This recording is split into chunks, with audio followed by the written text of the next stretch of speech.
రాష్ట్ర జిల్లా శ్రేయస్సు దృష్ట్యా రానున్న ఎన్నికల్లో ప్రజలు టీడీపీని ఆదరించి తమ అభ్యర్థులను అధిక మెజారిటీతో గెలిపించాలని టీడీపీ పొలిట్ బ్యూరో సభ్యులు శ్రీనివాసులు రెడ్డి పిలుపునిచ్చారు. కడప నగరంలో ఏర్పాటు చేసిన విలేకరుల సమావేశంలో ఆయన మాట్లాడారు. మే 13న జరగనున్న ఎన్నికల్లో టీడీపీ ఘన విజయం సాధించబోతోందన్నారు. మే 13 జరగబోయే ఎన్నికల్లో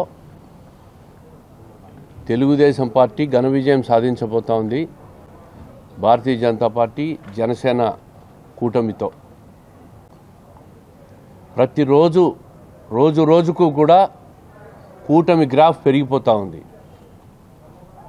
ఇప్పటికే వైసీపీ వాళ్ళకు కూడా రాష్ట్ర వ్యాప్తంగా కూడా అర్థమైపోయింది, అధికారం కోల్పోతున్నామని. వాస్తవానికి వచ్చేసినారు వాళ్ళు.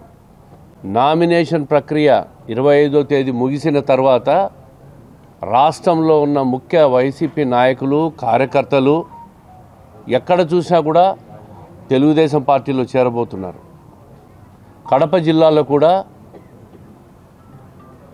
5 మంది తెలుగుదేశం పార్టీ అభ్యర్థులకు, పార్లమెంట్ అభ్యర్థికి కూడా నిన్న మా అధ్యక్షులు బీఫామ్స్ ఇవ్వడం జరిగింది. నామినేషన్లు కూడా వేస్తున్నారు. కడప అభ్యర్థి సంబంధించి 24వ తేదీ ఉదయం 11 గంటలకు నామినేషన్ వేస్తున్నాం. కడప జిల్లాలో కూడా జగన్మోహన్ రెడ్డి ప్రభుత్వం మీద తీవ్ర స్థాయిలో వ్యతిరేకత కనిపిస్తూ ఉంది. ఆ వ్యతిరేకత నుంచి బయటపడేదానికి రకరకాల ప్లాన్లు, పన్నాగాలు, దుష్ప్రచారాలు, సోషల్ మీడియా వేదికగా రకరకాల ప్రచారాలు చేస్తూ ఉన్నారు. ఒక పుల్ల గుచ్చుకుంటే అది కూడా చంద్రబాబు నాయుడు గారు రాయితో కొట్టబోయినాడు, చంపించబోయినాడు అని చెప్పి ఒక దుష్ప్రచారం చేసి దాన్ని కూడా సానుభూతితో వాడుకోవాలని చూశాడు. నిన్న చూసాం ఆయన సోదరి షర్మిల గారి వ్యాఖ్యలు.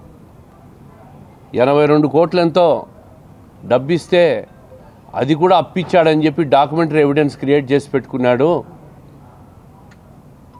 అని చెప్పి ఆమె మాట్లాడడం చూసాం. అన్ని వ్యవస్థలను మోసం చేయడమే కాదు, కుటుంబ సభ్యులను కూడా మోసం చేసే పరిస్థితికి జగన్మోహన్ రెడ్డి గారు దిగజారిపోయినాడు. అధికారంలోకి మళ్ళీ రావడానికి నానా గడ్డి తినేదానికి కూడా వెనుకాడడంలో ఈ ప్రభుత్వం. తెలుగుదేశం పార్టీ మేనిఫెస్టో రిలీజ్ చేసిన తర్వాత ప్రజల్లో వస్తున్న స్పందన, మహిళల్లో వస్తున్న స్పందన చూసి వీళ్ళకందరికీ కూడా ఒక భయం ఎత్తుకుంది. వృద్ధులకు, వికలాంగులకు, వితంతువులకు 4,000 రూపాయల పెన్షను, బీసీలకు 50 ఏళ్ళు దాటిన తర్వాత ఇచ్చే 4,000 రూపాయల పెన్షను, వికలాంగులకు 6,000 రూపాయల పెన్షను, రేపు ఎస్సీ ఎస్టీలకు కూడా 27, 28 తేదీల్లో పూర్తి స్థాయి మేనిఫెస్టో రిలీజ్ చేయబోతా ఉంది తెలుగుదేశం పార్టీ కూటమి. దాంట్లో మరింత ప్రజలకు సంక్షేమ కార్యక్రమాలు, అభివృద్ధి కార్యక్రమాలు కూడా చేపట్టబోతున్నాం. అవి కూడా పూర్తి స్థాయిలో ఆ మేనిఫెస్టో రిలీజ్ చేస్తారు పార్టీ అధ్యక్షులు. ఒక్కసారి ఆ మేనిఫెస్టో చూసిన తర్వాత ఈ రాష్ట్రంలో జగన్మోహన్ రెడ్డి గారు ఎన్నికల్లో చెప్పిన వాగ్దానాలు ఏవైతే ఉన్నాయో 110% కూడా పూర్తి చేయలే. తెలుగుదేశం హయాంలో ఉన్న పెన్షన్దారుల సంఖ్య ఈరోజు వైఎస్ఆర్ కాంగ్రెస్ ప్రభుత్వం వచ్చిన తర్వాత 5 సంవత్సరాలు తగ్గిపోయింది. సాధారణంగా ప్రతి సంవత్సరం 10% పెరగాల. ఈయన ప్రభుత్వం వచ్చిన తర్వాత తగ్గిపోతుంది పెన్షన్లు. కడప జిల్లా చూస్తే అభివృద్ధి శూన్యం. ముఖ్యమంత్రి గారు అధికారంలోకి వచ్చిన తర్వాత నా సొంత జిల్లా, నేను ఇది చేస్తా అది చేస్తాను అని చెప్పి ప్రగల్భాలు పలికి ఈరోజుకు ఒక్క కార్యక్రమాన్ని ఆయన ఏదైతే ఆయన హయాంలో జీవోలు ఇష్యూ చేశాడో, ఏ అభివృద్ధి కార్యక్రమాలు అయితే మేనిఫెస్టోలో చెప్పినాడో జిల్లాకు సంబంధించినటి ఒక్క కార్యక్రమం కూడా పూర్తి చేయలే. నీటిపారుదల వ్యవస్థను కడప జిల్లాలో పూర్తిగా నిర్వీర్యం చేసేసినాడు. ఈరోజు జిల్లా అంతటా కూడా తీవ్ర కరువు పరిస్థితులు ఉన్నాయి.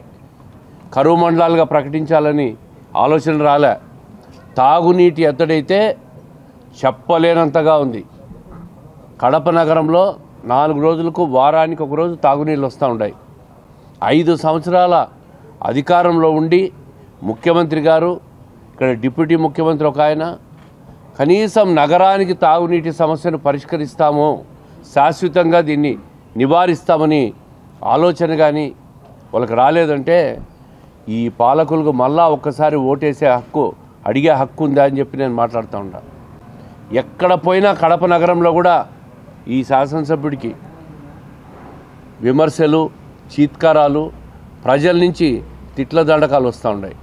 మళ్ళీ ఎందుకు వచ్చినావు, ఏ ముఖం పెట్టుకొని వచ్చినావని. ఈరోజు కాంగ్రెస్ పార్టీ పోటీ చేస్తూ ఉంది, వైఎస్ఆర్ కాంగ్రెస్ పోటీ చేస్తూ ఉంది. షర్మిల గారు ప్రకటించినారు వాళ్ళ అభ్యర్థిని. ఈ ఇద్దరు ముస్లిమ్స్ మైనారిటీ అభ్యర్థులు అని చెప్పి వీళ్ళు ప్రకటన చేసుకున్నారు. మైనారిటీలకు ఈ రాష్ట్రంలో కానీ కడప జిల్లాలో ఎవరన్నా చేసిందంటే అది తెలుగుదేశం పార్టీ. వీళ్ళిద్దరినీ కూడా నమ్మే పరిస్థితిలో లేదు మైనారిటీలు కడప జిల్లాలో తెలుగుదేశం పార్టీకి ఓటు వేయబోతున్నారు. కాంగ్రెస్ పార్టీని కానీ వైఎస్ఆర్ కాంగ్రెస్ పార్టీని కానీ నమ్మే పరిస్థితుల్లో లేరు వాళ్ళు. అదేవిధంగా అంబటి రాంబాబు గారు చూశారు ఏం మాట్లాడినారో. 25 మంది ఎంపీలను బీజేపీకి మేము మద్దతు తెలుపుతామని. అంటే ఏ అవకాశం దొరికినా ఎటైనా దూకే పరిస్థితి ఉంది మాకు అని చెప్పి ప్రజలకు తేటతెల్లం చేసినారు వాళ్ళు. మాది ఒక పవిత్ర పొత్తు. వాళ్ళు అధికారం రేపు ఎన్నికల తర్వాత ఏ పక్షాన్ని వస్తే ఆ పక్షాన్ని దూకాలనే ఆలోచనలో వైఎస్ఆర్ కాంగ్రెస్ పార్టీ ఉంది. అదేవిధంగా కాంగ్రెస్ పార్టీ కూడా రాష్ట్రాన్ని విడగొట్టి మోసం చేసింది. అందుకే ఈరోజు రాష్ట్రానికి తెలుగుదేశం పార్టీ చంద్రబాబు నాయుడు గారి పరిపాలన కావాలని కోరుకుంటూ ఉన్నారు. ఎన్నికల్లో డబ్బు వెదజల్లి ఓటుకు 4,000 5,000 రూపాయలు ఇవ్వాలని చెప్పి కూడా ఇక్కడ ఈ ప్రాంతంలో ఉన్న ఎమ్మెల్యేలు 4,000 5,000 రూపాయలు ఇచ్చి ఓటు కొనుగోలు చేయాలని చెప్పి ప్రయత్నం చేస్తూ ఉంటారు. మేము ప్రజలకు ఓటే విజ్ఞప్తి చేస్తూ ఉన్నాం.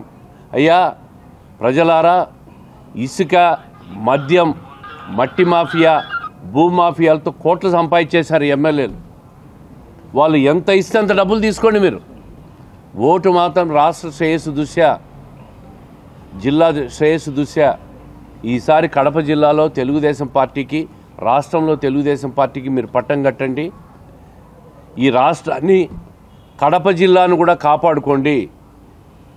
ఈ అక్రమార్కుల నుంచి బయటపడి జిల్లాను కూడా కాపాడుకోవాల్సిన అవసరం ఉంది. 4 పర్యాయాలంటే 20 సంవత్సరాలుగా కడప జిల్లాలో తెలుగుదేశం పార్టీకి సీట్లు రాలా. ప్రజలకు ఓటే విజ్ఞప్తి చేస్తూ ఉండా. ఈ 5 సంవత్సరాలు ఈ పరిపాలన చూసిన తర్వాతైనా చంద్రబాబు నాయుడు గారి పరిపాలన రావాలని కోరుకోండి.